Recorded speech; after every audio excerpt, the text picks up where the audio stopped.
Macross, Scrambled Valkyrie is a horizontally scrolling shoot-'em-up developed by WinkySoft and released on the Super Famicom in 1993. Scrambled Valkyrie is a very import-friendly Super Famicom game, as it requires no knowledge of Japanese and most of the text is in English.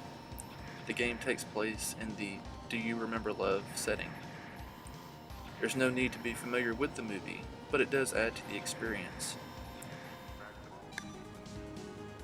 In Scrambled Valkyrie, you have 3 pilots to choose between, Hikaru, Max, and Melia, each with 3 different weapons, one for each form of their Valkyrie fighter, as you take on the invading Zentradi alien force. The 3 forms of the Valkyrie fighter are Fighter, Gerwalk, and Battleroid. Each form changes the speed, size, and shape of your fighter, and as I mentioned, has its own specific weapon. In fighter mode, your VF-1 is in the form of a speedy fighter jet, with a more straightforward weapon. In the slower and larger Gerwalk and Battleroid forms, you will find the heavy damage and more unorthodox weaponry. I found each weapon for each pilot useful at some point in the game. None of the weapons seem like they are throwaways, or they're just to fill a slot.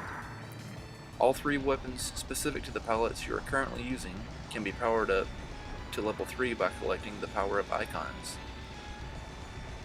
Getting hit damages the VF-1's health meter and also knocks the currently equipped weapon down by 1 level. A unique and cool feature in the game is the Minmei Cannon. If you stay static for about 1 second, a golden aura envelops your ship. Then certain enemies can be recruited to your side if you move close enough to them. Depending on the enemy recruited, they can be a minor help or sometimes a great help, especially against bosses. There are 7 stages in the game, each a little more difficult than the last. Some of the stages take place in space, some on land, and one is inside the SDF ship. The SDF level is my favorite. Not only do you see the SDF's buildings in the foreground, but also the wonderful backdrop of the massive interior in the distance. The true highlight is when you pass by the concert hall, seeing the laser light show, and hearing music from Minmei's concert as you fly by. The game has some of the best graphics of its era. It makes great use of parallax scrolling, has vibrant colors, and pixel-perfect renderings of the Macross universe all throughout. Surprisingly, there is almost no slowdown in the game. It's virtually non-existent. The controls are smooth and precise. The VF-1 moves in a very clean and intuitive way, and only 2 face buttons are used, B for firing your weapon, and Y for switching forms. As I mentioned before, your VF-1 has a health meter, but that doesn't mean that this is an overly easy or forgiving shoot-'em-up. It's a very challenging game, but not overly so. I seemed to improve a little bit each time I played, creeping a little further into the game. Every level flows smoothly, with enemy swarms and formations spaced out nicely. It's not like a game such as R-Type, where you'd have to figure out precise patterns to weave your way through. Stay on top of things and you'll pass through to the end of the level without too much trouble. Also, there is no disconnect between the challenge of the levels and the boss. What I mean is that in some shoot-'em-ups it seems that if the stage is hard, sometimes the bosses are easy. Or if the stages are not too difficult, the bosses ramp up the difficulty.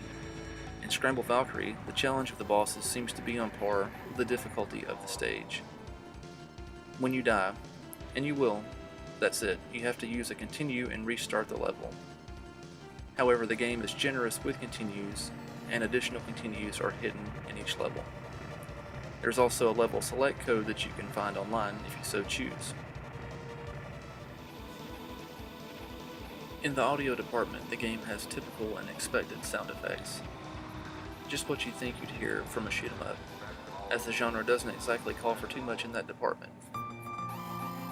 Scrambled Valkyrie's audio really shines with great music. Some of it fans will recognize from Do You Remember Love? It's just great to hear some of those wonderful familiar tunes from the Macross movie. I imagine that any Macross fan will be thrilled to hear the song Ai Obo Ete Imasuka beginning as you approach the final epic boss battle. There really isn't too much to complain about with the game. There is an instance or two of slowdown, but it's over quickly and happens during parts of the game that aren't very critical. There is some English in the game, which was so common during that time, but I honestly feel that it just adds to the charm. Macross Scrambled Valkyrie easily stands as one of the most technically superior and well-crafted Super NES, Super Famicom games and shoot-'em-ups that I've ever played. Almost everything in the game is top-notch: the visuals, the controls, the music, the level layout, and pacing. You can also tell that the developers were either Macross fans or made a true effort to appeal to Macross fans, with their attention to detail and little touches throughout. Macross Scrambled Valkyrie is a game that I highly recommend to anyone that likes a good shoot-'em-up or just a good old-fashioned action experience. If you are a Macross fan, you will no doubt find a lot to enjoy here, but even if you're not a Macross fan, I cannot recommend this game enough. Fan or not, do yourself a favor and experience Macross Scrambled Valkyrie.